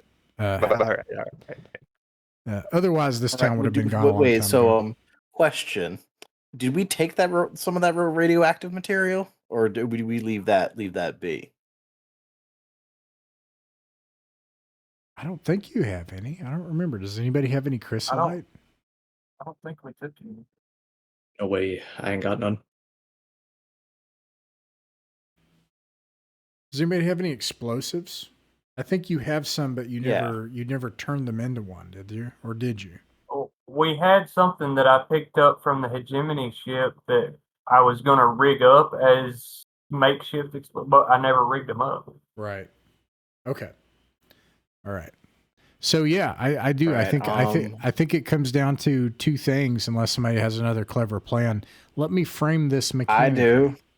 Oh, please. I can kind of get the gist of says you pointing your gun at the tanks. Is that we settled that has happened? No, we still Yes or that's no? not happening. All right, word. So right now, these people are trying to not only take my gun, take my livelihood, and prevent me from talking to my wife. So that's a problem. And seeing as this is a very volatile town, and we were just passed by some very volatile crystals, I'm about to make the greatest lie of my life. I hold up my my scatter gun, and I very calmly and friendly look at them and go, "Fellers, y'all are just doing your job. You're doing a great job. Here's the thing. This here gun, I can put just about anything in it and fire it at high velocities. And we just came back from their mines. Currently, pretty sure if I put a certain crystalline substance in this gun, which I'm not saying I did or didn't, but I'm pretty certain if I take this gun that may or may not have that said substance and shoot it at those fucking tanks, we're all gonna die. And that's a matter of, is that a risk y'all are willing to take? And it's a matter actually, even furthermore, let me talk to you deep down. Is the job that worth it? Nice. Okay. Yeah. You know what? I'll back you up, but I'll pick up my sniper too. I'm assuming it's higher caliber too. I could also help out in this threat Yeah, too. so I am lying my ass off. Right. All right. That's a check. Let's do a. I can Talk. see. I think I it's think. a talk. Yeah, that's a talk check. Yeah, I agree. You get a bonus from me helping him in the situation. No. That's the question. I don't see how. I'm sorry. I think that. Does someone want to thing, corroborate my story and help with the lie? Because that's the only way, I think. This all comes down to you putting that chrysolite in that gun. So like the check is, do they believe that you did that? You know. Exactly. So let's see it. Let's see. All right, this would be charisma. This will be the last thing, and then we're gonna have a couple options. So that this goes one of three ways right now. Absolutely. Oh, Nope. Oh. Nope. Oh. Actually, wait. Do I have something for this? I feel like I have something for this. Oh wait, you're a specialist. You have a whole thing. Yes. We have a game for this. Wait, there's a game under this? Yeah, I know, right? Forgot that for a minute. Oh man. God, fuck. If you're an expert, you can make it an automatic 11. I'm a warrior, not an expert. Oh no. So I'm trying to remember what the warrior one is. I'm trying to remember. It's to automatically get a hit in combat once per scene. Damn. I know. You can hit the barrel. No. Oh, okay. What happens is you do that. You're like, maybe I did, maybe I didn't put chrysolite in this, and then you're holding the gun up. It's got like a funnel, and it just goes, putting a bunch of shit just pours out of it. And you're like, Yeah, just a bunch of dust and dirt and sticks and shit. And I'm like, well darn. I just have a defeated look on my face, and I go, "Oh shit, they called your bluff. Oh shit." They didn't even fucking call it quarterback. My gun did. You don't go blaming the tool. Your trusty sidearm's like, nope, don't bring me into this. Okay. All right. Let me frame this mechanically, because there's a couple of things that can happen right now. they can either take you in, then you're going to be held there, and then the last time you've been through this before, they can have like a, what do you call that? A Wild West court, and they can decide what to do with you, which is not necessarily fair. Or I will have all of these weapons fire because they are pointed with fingers on triggers, so they will get a free round. So that is, what did I roll? That's 2 options. Where's it at? 30. It will be 30 attacks. And then we'll roll for initiative. So, which would you prefer? Real question is, are we willing to take 30 attacks and possibly live? We will die. I don't think there's any version that Are we thinking of trying to break out? Are we going to try to break out later, like while they're moving us? I mean, we're out of options here. We're either fighting or we're getting put in a kangaroo court.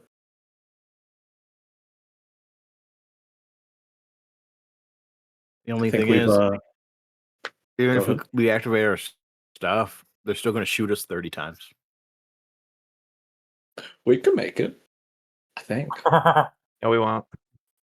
No, It doesn't help us defensively. We would just eat shit. So, sort of, but I think this, to me, this is like a town situation, like it when you go up to the police and you're like, "Give me my thing. I'm this well-known criminal," and then you're like, Yeah. "Okay, yeah." Like everybody's gonna be. So like, I think it's like inevitable. And I said, "This is well guarded." I said like 4 times. So like, well, my whole idea was to convince them that we would. well, it's okay. It's okay. It's just to frame this mechanically, just to be very clear, they will get 30 attacks. Then you can do anything you want. So you can activate your Vanguard tech. The Vanguard tech, if you switch to the heroic combat rules after that surprise round, because you're not going to be able to act, right? You have to act. You have to do your turn. But in the heroic rules, you have. I can't remember what it's called, but there's like a thing where you can basically cheat death a certain number of times and all this kind of stuff, and it changes that. So it can be defensive, but you got to survive that long. That's the key there, though, is surviving the 30 shots. All right, we're going to vote. Yeah. Here we go. It's all right, starting with Echo. Jail or the Firing squad? 30. I'm going to say 30. Can I ask a quick question? Yeah. About the weapons that make us go hero mode? Yes. Was there something when we picked them up that they like bonded to us to where like I'm understanding it in a way that they couldn't be taken away from us. Is that right? Or did I misunderstand that? I think that's actually a good question. Is that I would say these can be concealed for a moment, but then they'll want to. They're going to want to take those pistols, So yeah, they'll try to take the weapons. There's like I imagine it's like that Iron Man thing, like on his hand kind of thing, and it's like on your hand, and that thing's not going to come off. So you activate that thing, and then it becomes this like shield thing, and then you have like a pistol and stuff. But yeah, that will not come off, but the pistol. Anyways, Echo. I suppose I vote jail. Jail. Okay. Let's see, Clement. Well, I need to live to see my family, so I think I'm choosing jail. All right, Evaldi. I'm deer in the headlights right now. I'll go with jail. Cormac. You know what? I'll probably just gonna go ahead and go with jail too. I've been in a military court before. We can maybe make it out of that one. All right, Vrock. I think it's unanimous at this point because that gives us our best option for survival. All right. So they take you to the barracks. Sorry, guys. I was trying to help. You go to the barracks, and there's a sign out front in large font. It says, "Welcome to Zarathema, the iridescent pride of the numinous star system." And several letters are burned out, and they flicker and stuff. There are a lot of guards in this town. Like, just in the town, there's a lot of company guards.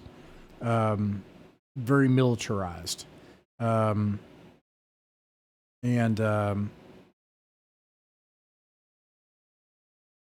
me turn this back on.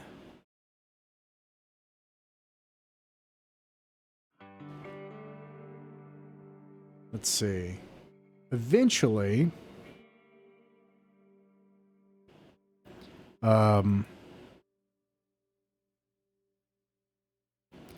actual mayor of the town comes and sees you. Your weapons are taken from you. You're put in handcuffs. He's a wharf. Just like me. Wharf. He's a wharf. Yeah. And he says, "Oh, you sure have caused me a lot of trouble." How's Now, that? We were trying to help. is that so? You're trying to help me. Yeah, the Well, town was getting attacked. We were offering to help defend it. You're supposed to be going on that ship right now. Now that entire tithe got wiped out. We're going to have to do another tithe. I have to send something to the hegemony, the Federation. My lawyer's not going to help me. I'll be lucky. He's cross-eyed, by the way. I'm not going to do it like, I'm not going to cross my eyes, but he's cross-eyed. He's like, I'll be lucky if I can get a word out, try to get a message to the hegemony before they head out. How about we work out a deal? Just what kind of position you think you're in to make a deal with me? I know where there's some subjects at that would be perfect for your tithe. What you owe for the tithe. Oh, is that so? Yep. Well, I could say it's possibly their fault that it got ruined in the first place. I'll whisper to the crew. I'm talking about the orcs that we're supposed to help the get deal with. Yeah, duh. They don't want Gotta orcs. up the ante. Not them. They said they're too radiated. They only want fine specimens like myself. He's all, maybe, what is he, 4.5 feet tall, wide and cross-eyed, and has bulls on his face and everything. Yeah, they won't take them. And besides, be a hell of a time trying to capture them. No, I think I'm going to have to keep you alive instead of hanging you in front of everybody. It won't do no good. They don't even know who you are. You're not from town. So it'll just cause more of a ruckus if I had you hung. I think you need to be here, and I think we need to put 2 sets of chains on you when we march you in that place this time.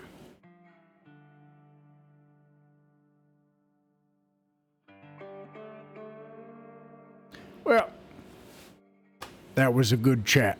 He gets up and he gets ready to walk off. Any ideas, guys? Ooh. Not from that guy. And maybe you were now in prison. When's the last time I had this? Knows the trouble I've seen. I'm trying to remember. Nobody knows but the law. I think if we're in jail, guys, and Ross, only thing I got here for us is I got my web of contacts. Maybe I know one of these guards. Maybe he can sneak in a lockpick or something for us. We get out of here at night, or what? Or since Captain Rock already activated his suit, why don't he just activate and just punch his way through the fucking wall? We do have less than 30 guns pointed right at us, so we're in a much more advantageous starting position. I still say we wait till We night, just- but I feel like We that'd just be a want good to kill job. everyone. Max 10 or 15 guns. No problem. And yeah, you could activate your thing. Yeah, so that's some option. Before the night falls and something happens, what was that guy's name that started with an X? Xavier. No, it's not Xanius. Xavier. Well, you don't remember either, do you? That dude. Who does he have other identifying features? He was a paladin who died in an unholy temple because he was a criminal and charged to march with you all into the mountains and all that kind of stuff. And he died to the unholy yeah, I pit. remember him. Yeah, I remember the first time.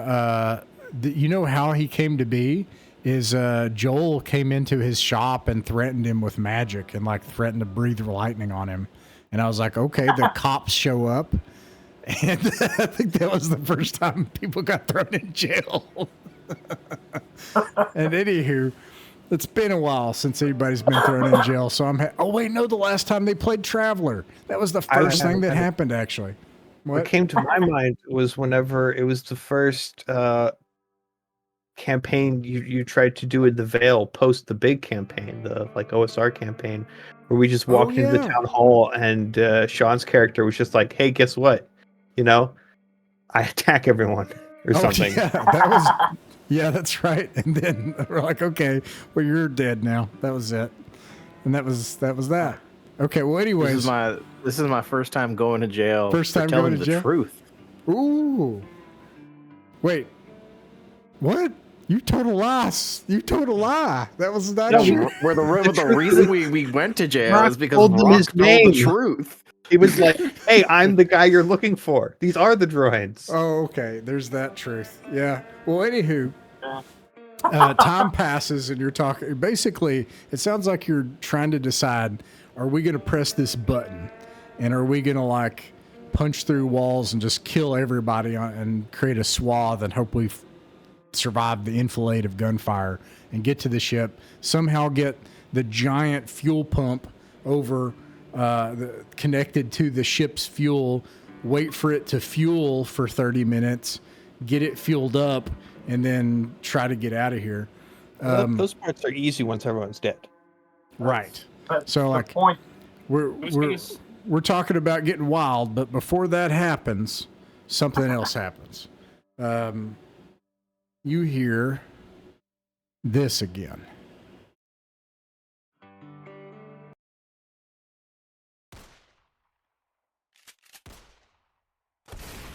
But this time, you hear some other things.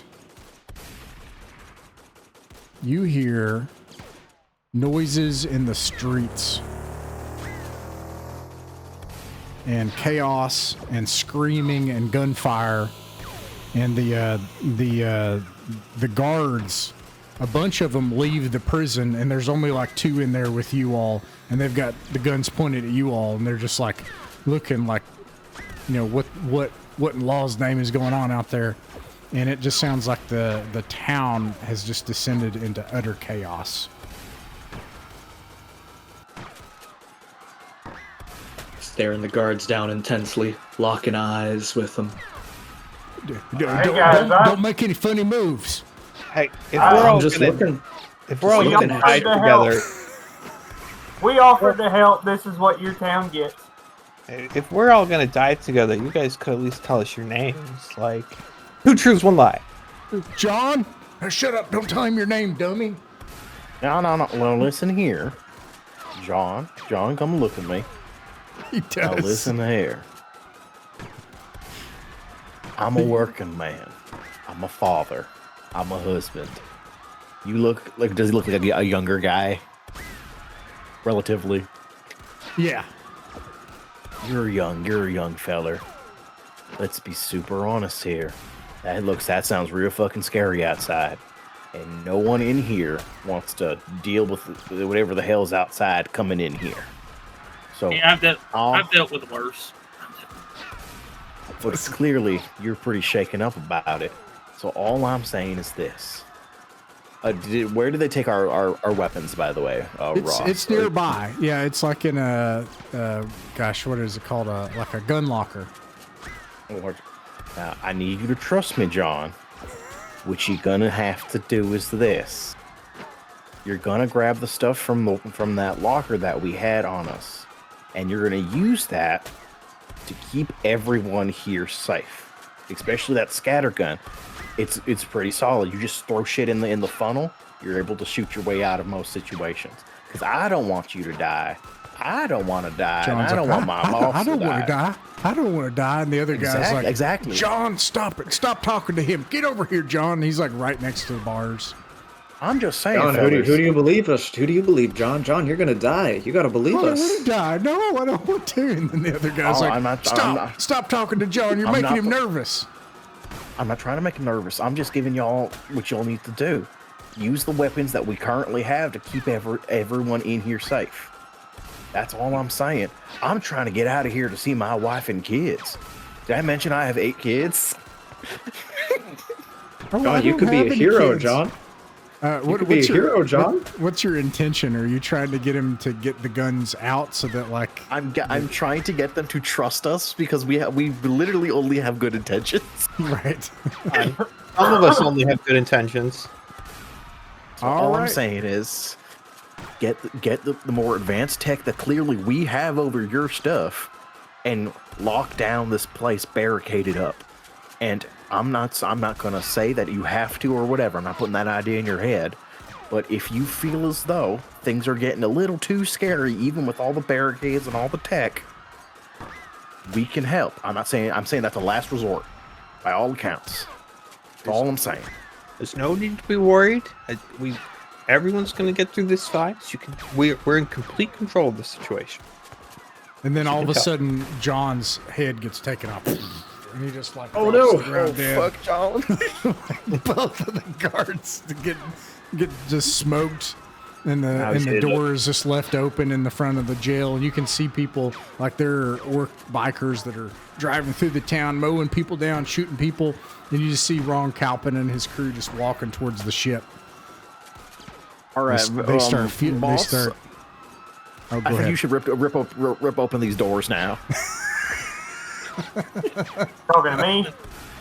Absolutely, you're the one who activated your suit already. Get to stepping. So would we have hid the weapons, or would they have took those? They took everything. They're in the gun locker. You're behind bars.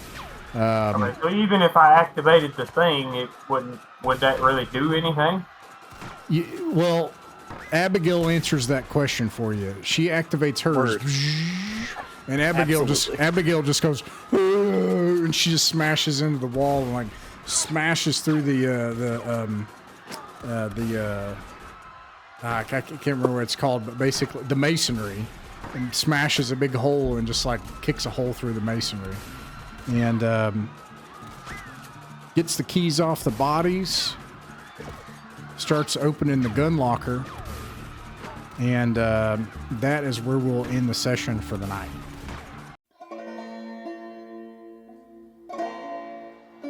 Outlaw Void is the continuing space western adventure setting by Mythic Mountains. You can find our Outlaw Void adventures in a playlist in the description. Stars Without Number is by Sine Nomine and Kevin Crawford. You can find a link to that also in the description.